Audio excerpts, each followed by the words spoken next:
The sun rose over Jerusalem, casting its first light on the grand temple and humble dwellings alike. In an upper room not far from the city center, Jesus of Nazareth gathered his 12 closest disciples to share a final Passover meal before facing the fate he knew awaited him. As they reclined at the table, Jesus' heart grew heavy. He sensed the presence of evil and betrayal lingering like a shadow, even amidst those he loved most dearly. Partway through the solemn feast, he turned to them and spoke words that sent a ripple of disbelief through the group. "One of you will betray me." Shock registered on the faces of the disciples. Surely not one of them, Jesus' most devoted followers, could turn against their Lord? Peter, always quick to speak, was the first to find his voice. "Even if all fall away, I never will. I would lay down my life for you." Jesus met Peter's ardent gaze, his own eyes filled with sorrow yet also a flicker of knowing. "Before the rooster crows, you will disown me 3 times, he said quietly. Peter opened his mouth to protest, but seeing the certainty in Jesus' expression, no words came out. An uneasy silence descended as each disciple looked inward, wondering if the seed of betrayal could possibly reside in his own heart. Only Judas remained impassive, though turmoil raged beneath his implacable exterior. For some time now, doubts had plagued his mind and resentment had smoldered in his soul. He had grown disillusioned, feeling that Jesus had failed to deliver on unspoken promises of earthly power and prestige. As keeper of the group's common purse, Judas had also secretly helped himself to the funds, unable to resist the allure of material gain. When a lucrative offer came from the embittered religious authorities, 30 pieces of silver in exchange for leading them to Jesus at an opportune time, Judas saw a way to cut his losses and come out ahead. The wicked impulse, once entertained, soon consumed him. With practiced coolness, he slipped out into the night to complete the treacherous transaction.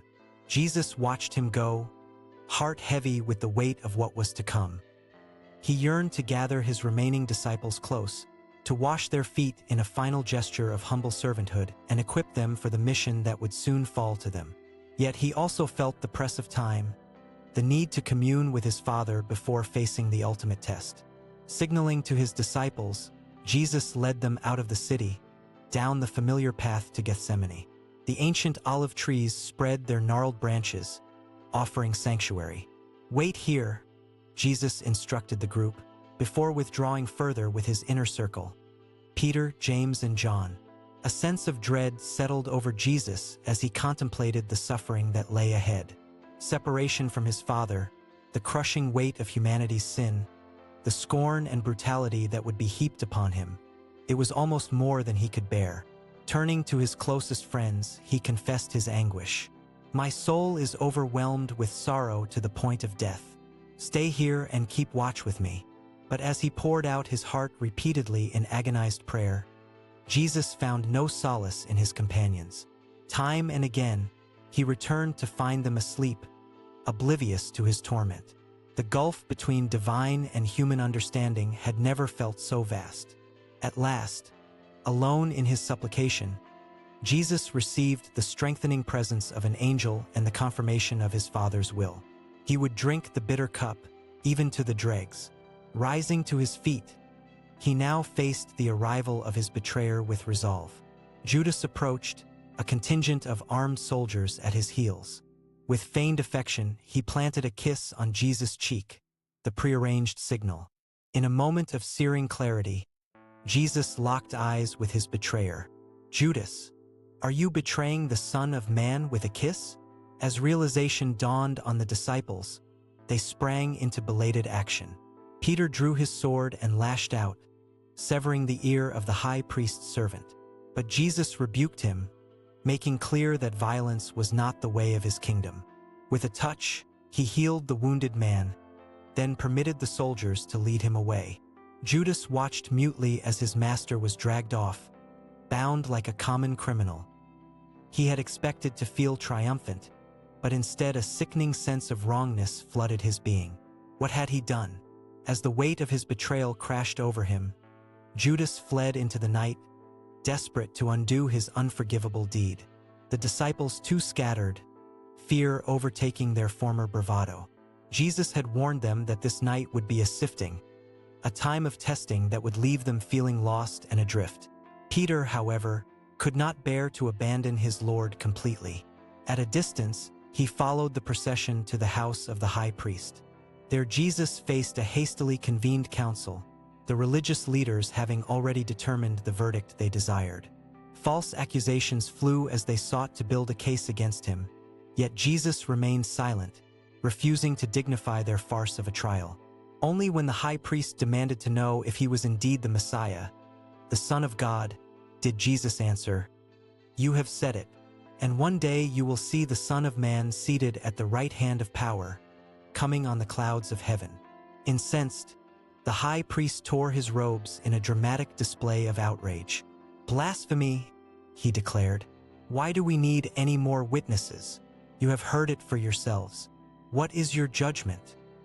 "He deserves death," came the unanimous reply, as the council members reveled in their apparent triumph.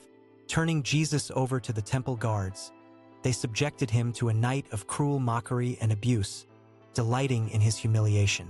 All the while, Peter lingered in the courtyard, warming himself by a charcoal fire as he furtively observed the proceedings.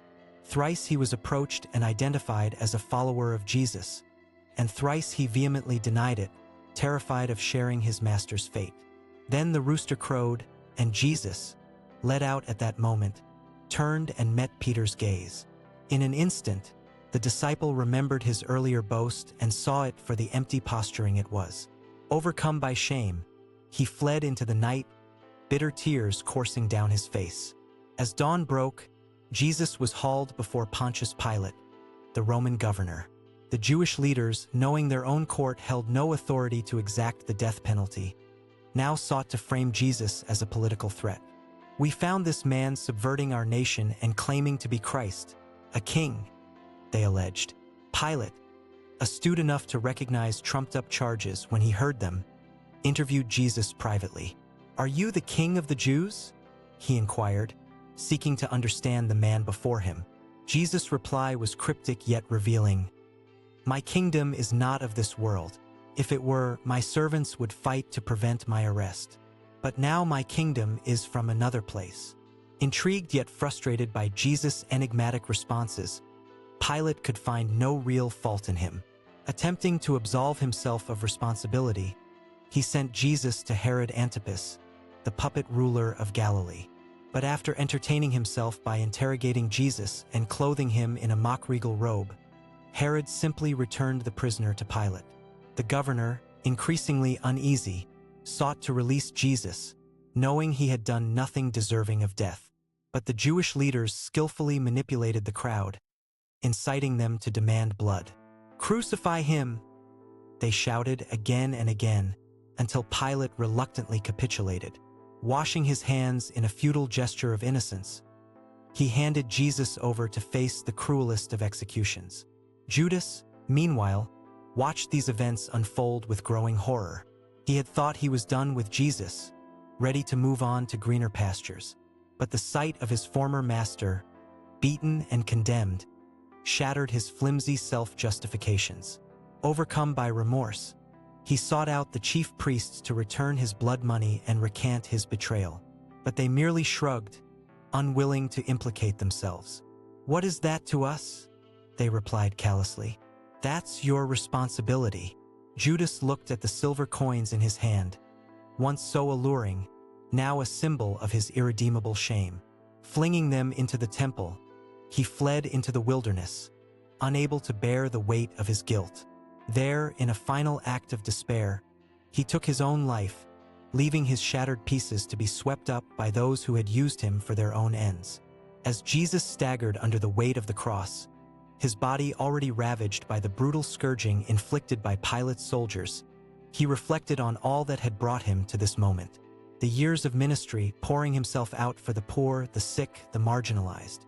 The times of tender communion with his disciples, revealing to them the heart of his Father. The mounting opposition from religious leaders threatened by his message of radical grace. And now, the path of suffering he had willingly chosen, knowing it alone could bridge the chasm between a holy God and sinful humanity. At Golgotha, as the soldiers coldly carried out their grim task, Jesus looked upon the jeering crowd with compassion. Even in the midst of his agony, he interceded for his tormentors. "Father, forgive them, for they know not what they do." Deeper still was the anguish that came from the sudden loss of his Father's presence, as the full weight of human sin descended upon him. In that moment of unfathomable darkness, Jesus cried out in dereliction, my God, why have you forsaken me?" Yet even then, Jesus entrusted himself to his Father, surrendering his spirit into divine hands as he breathed his last. The earth shook, the temple curtain tore in two, and a centurion, witnessing it all, could only marvel. Surely this man was the Son of God. In the days that followed, Jesus' disciples huddled together in confusion and grief, struggling to make sense of all that had occurred. But on the third day, the impossible happened. The tomb where Jesus had been laid was found empty, the grave clothes cast aside. Angels announced his resurrection to the women who had come to anoint his body, and Jesus himself began to appear to his followers, renewed and glorified. Peter, grappling with the shame of his denials, found healing in Jesus' threefold restoration, each affirmation of love counteracting a previous betrayal. The risen Christ commissioned his disciples anew, charging them to spread the good news of his victory over sin and death to the ends of the earth. Empowered by the Holy Spirit, they would face persecution and martyrdom, but also witness the explosive growth of the early church as countless lives were transformed by the living hope of the gospel. And so it was that the story that began in an upper room in Jerusalem would ripple out to change the course of human history, all hinging on the unshakable faithfulness of the one who endured the cross, despising its shame, to reconcile a lost world to himself. The betrayals and failures of Jesus' followers, painful as they were, could not thwart the divine plan of redemption. For love had conquered death, and grace had triumphed over sin, securing an eternal hope that no power could vanquish.